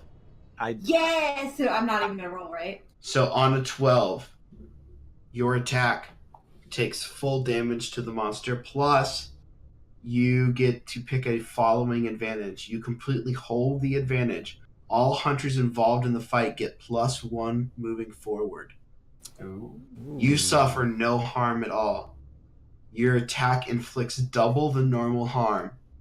Your attack drives the enemy away in a rout. I want double the normal harm. Okay. What do your wooden stakes do in harm? A 3 harm, intimidate, slow. Holy crap. So as the Baron is being held by this force spell from Arthur, Amelia is going to flip out a stake and flip it in the air and catch it backwards and stab it into him. You're not able to get his heart, but he starts to have a burning spot where the wood is sticking into him, and he takes 6 points of damage. Damn. Holy shit. Wow. How much life does he have? You don't know that. As the wooden stake enters into his chest, his 2 sons, Siegfried and Siegfried, scream in pain themselves, like it hurts them, and they both lunge at you. They're both going to take an attack. Siegfried with his claws, and Siegfried with his sword. At who? At you. Oh! No! All right. Let's see here. Siegfried with his sword. Oh, god damn. He rolls a 3. God damn. So Siegfried rolls a 3 and Siegfried rolls a 5 as they go and scream and lunge at you. You're just casually going to duck out of the way as they both hit each other with their own weapons. This is turning Nice. Three Stooges on us. So mark down there damage. All right, who wants to make a move now? Nate, haven't heard from you in a while. I am going to. I'm just gonna swing my bat at this guy again. The same Siegfried. That's right.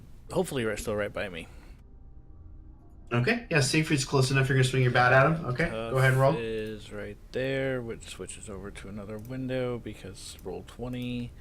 Submit. That is a 6. So yeah, as you take a swing with your bat, you do just kind of whiff.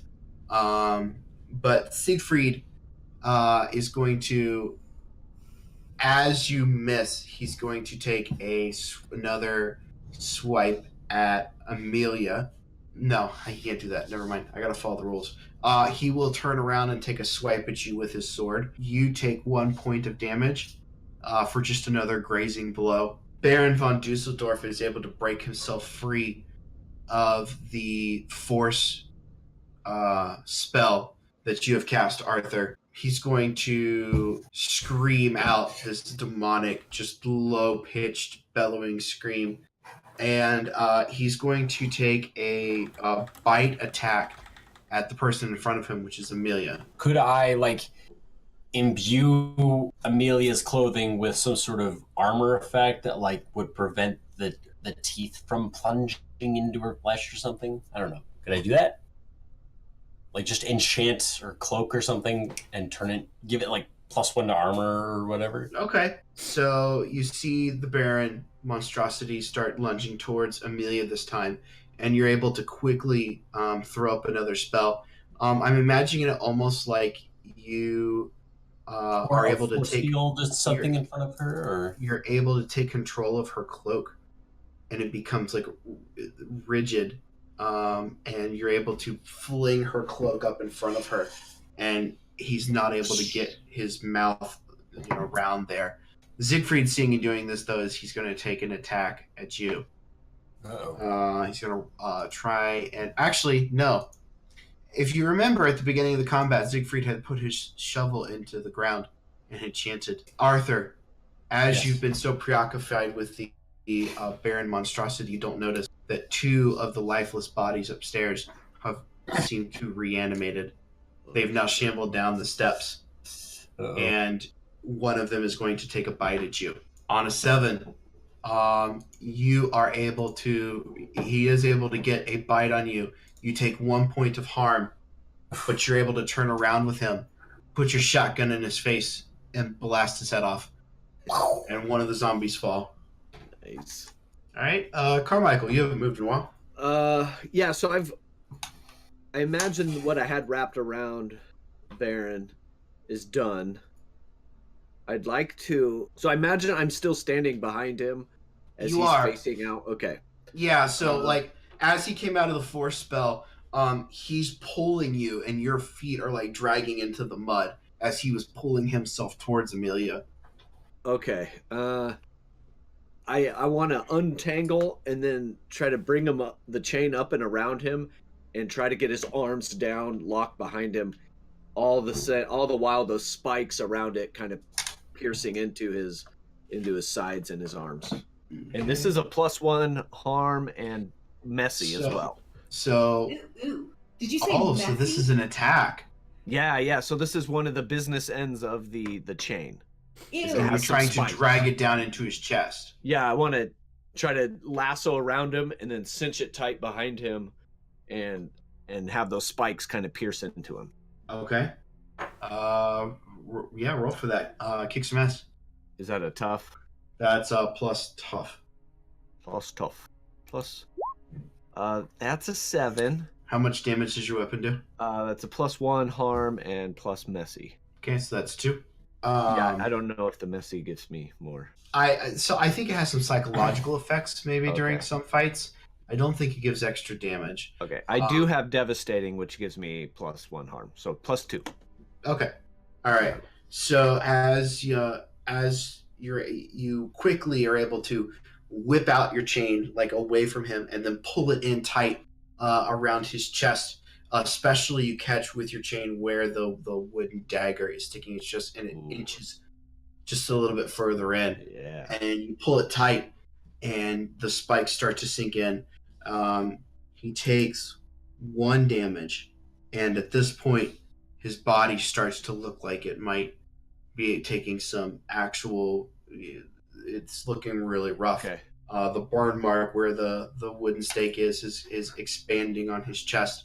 Okay. And And- I'll say as I'm kind of cinching this chain tight, I've got the Baron. You take the boys, and I'll try to like steer him and corral him the best I can.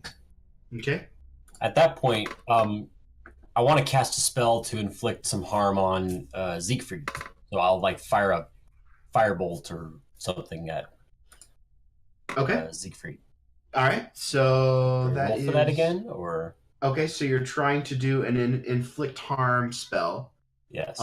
So use magic. You're gonna roll plus weird. Oh, 3. Oh, boy. Oh boy. As Never mind, take it back. Just kidding. so as the zombie had bitten into your neck and you turned around, were able to blast its head with a shotgun.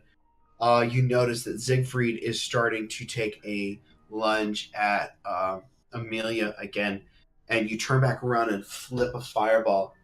As you flip the fireball, it hits Amelia. Amelia Oh no! takes 1 point of damage.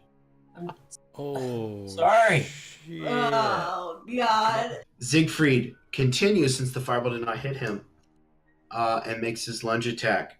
I'm so sorry, Amelia. I'm not picking on you right up front. What kind of weapon do you have, Me? Amelia? Yes. I have 3. I have the mallet and stakes, the silver sword, and the blessed knife. All right. So he's going to bring a claw attack and swipe you across the shoulder area where you had already been hit before. But you are able to make a return attack on him however you wish. I want to take my silver sword and try to behead him. Okay. The claw does 1 point of damage, by the way. Oh shit, guys! I'm on the dying side. No, already? What? Are you so that's your 4th point of damage? Yeah. Okay. All right. So yeah, he's able to swipe across you with his claw, and you're able to come right over the top with that silvered sword. You're able to get a pretty heavy chunk on him, and I will say, since it is silver, you do 4 harm to him, and his body starts to show some burn marks around where you sliced into his neck that starts spreading over his body. Nate, what are you doing? I am going to, just for the hell of the flair of it, I'm going to grab my bat. I'm going to try and swing it, but as I'm kind of doing, I'm going to intentionally miss, kind of spin around, grab my knife, and try and stab one of these guys right in the neck. Which one was called? Siegfried. Okay. So much And where in the So hell? complicated. I know, but it just sounded fun, so I had to do something a little less boring. 7. All right. So, with a 7, you and Siegfried continue your battle of trading off damage points. You're able to catch him in the stomach with the baseball bat, and then he turns around and takes a swipe at you with the sword. You guys both take 1 damage. The Baron is going to, with this chain around his body, he's going to go deeper and deeper into a rage, and the chain is he's going to be able to break out of the chain. Okay. And seeing Siegfried take the baseball bat to the stomach, he's going to divert from Amelia and take a lunge towards Nate, and he's going to attempt to bite. God damn, my rolls are fucking shit tonight. God damn. With a 6, Nate, you're able to catch that. See him coming at you. Do you have any secondary weapons? No, not that I'm aware of. I Okay. guess. Would it s- tell me if it was a secondary? I guess somewhere. It'll tell you how many weapons you could pick. It'll I be have like, pick- 3, so I have a baseball Okay. bat, knife, and a gun. Okay. So that's what I was looking for. So as you see him lunge at you, you're able to with your free hand pull out your knife and take a throw at him. Sweet. He's going to take 1 damage. All right, Amelia, what are you doing? I want to run towards the Baron and try to kick the stake further in. Plus tough. Can I want to help her in a way. Yeah. I want to help out. So I want to like maybe come up and drive my elbow into the back of his knee and maybe buckle him and see if he can fall down so the stake's at a lower level. Yeah. Okay. Roll help first. So that's a plus cool Yes. on my end. Okay, I'm good at that. That's an 8. That grants you Amelia, Plus you'll have 1. you'll have +1 to your roll. Okay, so go ahead and roll. Carmichael, you have exposed yourself to trouble or danger. That's all right. Okay. So that's I would pl- have, You have 8. yeah, because I would have that +1, so 8. So Carmichael, as you're holding Oh the god. Baron as tight as possible, Amelia, you're going to Liu Kang Mortal Kombat style. Go like wah, wah, wah, wah, wah, wah, as you just fly foot first into that stake. It's going to push through the body of the Baron and into Oh, no! Carmichael. Oh god. Oh god. Oh. Carmichael, you take 3 points of damage. Okay, so if I have protective gear worth 1 armor, does that negate one of those? Yes. Okay. Damn, that's 2 Sweet. points of damage. all right. I do have. I can't die, so don't worry. I'm here for a reason. So. It's like you can't kill me. You can't kill me. I've seen a certain I've seen Game of Thrones. I can kill who I want to kill. I'm But the this- author here. Look, This does work towards my fate of sacrifice. So. I'm the author now.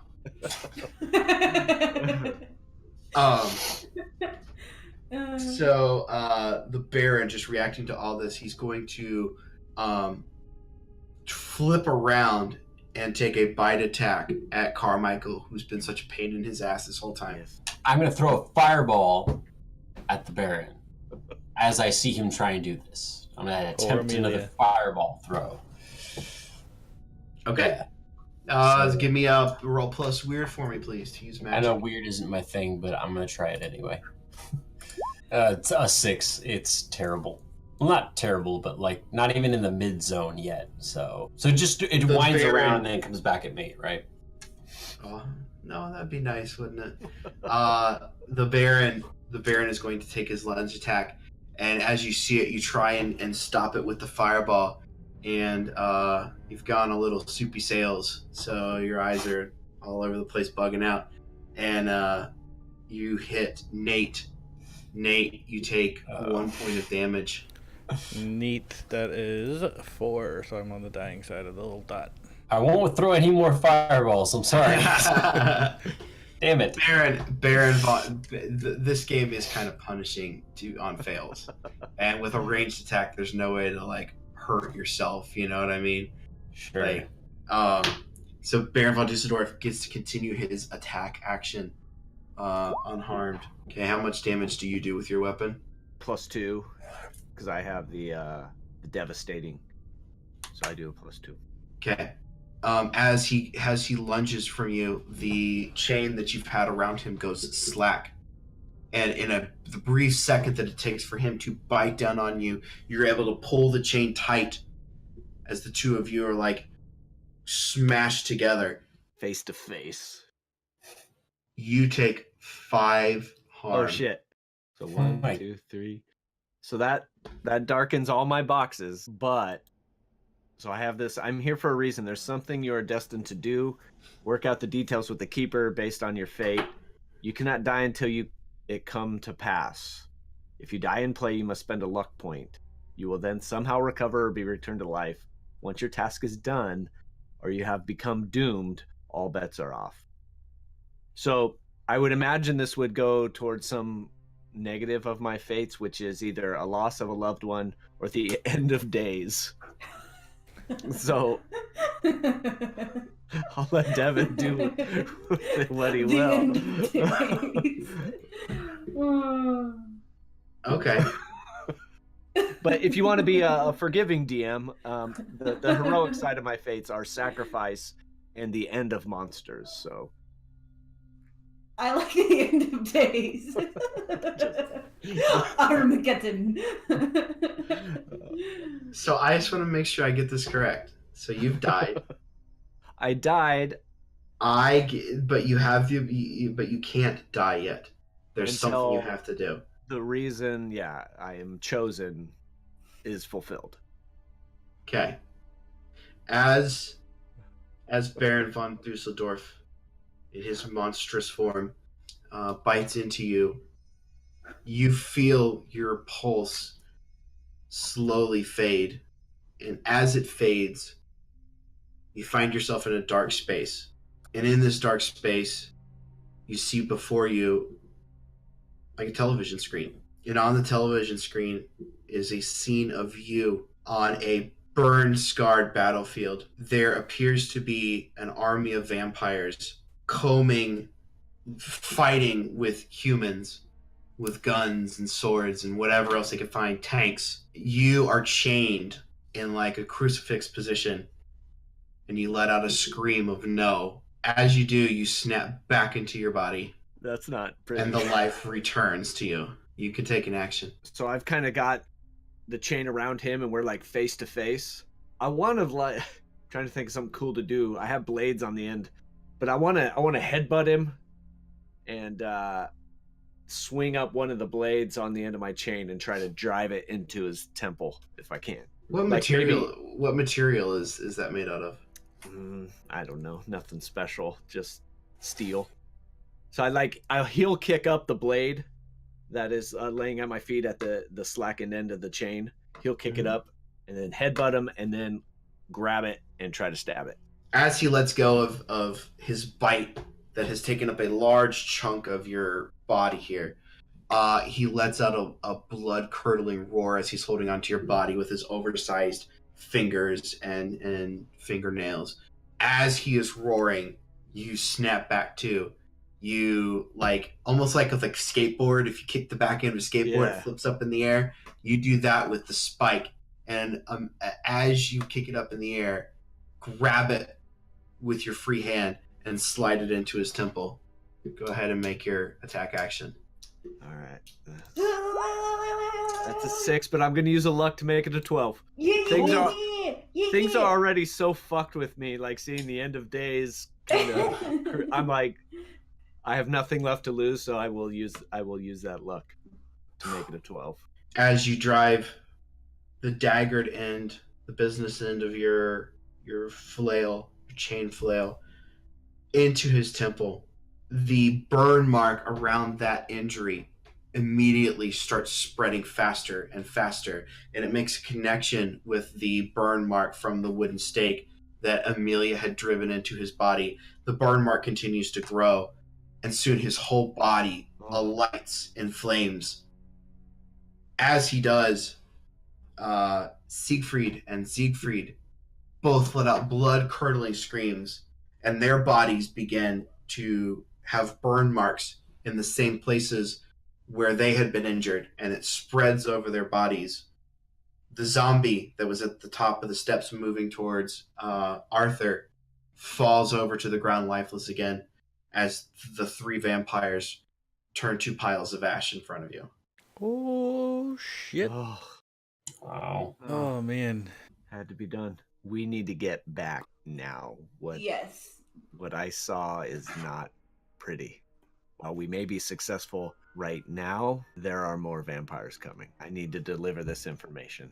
All right. If everybody's in agreement, Amelia, you pull out your pocket watch, and you make a twisting motion on the back piece to it, and it's almost got almost like a slide puzzle that you quickly put together. And once the image is there, It's like a peaceful stream on the back of it, almost like a wooded, what would you call it, cameo relief. It's like a wooded scene with a stream through it. You slide the pieces back together, and you're transported back to your time. Something doesn't seem quite right. As the loud ringing that goes off in your head whenever you travel through time, you guys all kind of open your eyes. The floor where the portal normally is dusty. The lights are turned off. You all stare around you. You go to the elevator, there's no power. You're able to find the fire exit, and you make your way up 5, 10, 15, 20 flights of steps. You make your way to the main floor of the United Nations building, and you open the door. And as you do, you see the United Nations building has crumbled, and before you is a burning battlefield. Well, this isn't good. That's the end of our story. Oh shit! Wow. Oh man. I'm sorry, guys. I doomed us all. You Well done done. this. I just had Not to die. necessarily. Not necessarily. So I got hella inspired by that. I went for the angel ending. That was good. Yeah. It was really good. Oh God. So thank you all for joining us. This was Monster of the Week. This is for two members of the party. Brandon and Kyla, this is the first time running Monster of the Week. For me and Chris and Travis, this is our first time in about a year. Yep. It feels like. So I think we were all kind of shaky on some of the rules and stuff. Oh yeah. Don't matter. Had fun. Yes. don't care. Absolutely. yeah, we did. So Thanks, Devin. Appreciate Yeah, it. thank Yeah, you. thank you, sir. Devin. Devin. happy to, Yeah. happy to do That's it. good Done. story. Good, sir. Thank you all for joining us. As always, like us, subscribe us, spread the wealth. Tell all your friends how much fun we are. Is that how much fun we are? Yeah, that's okay. Yeah. Fine. And see us next week. We'll be here Thursday for the podcast. Friday, we should be back in Tomb of Annihilation.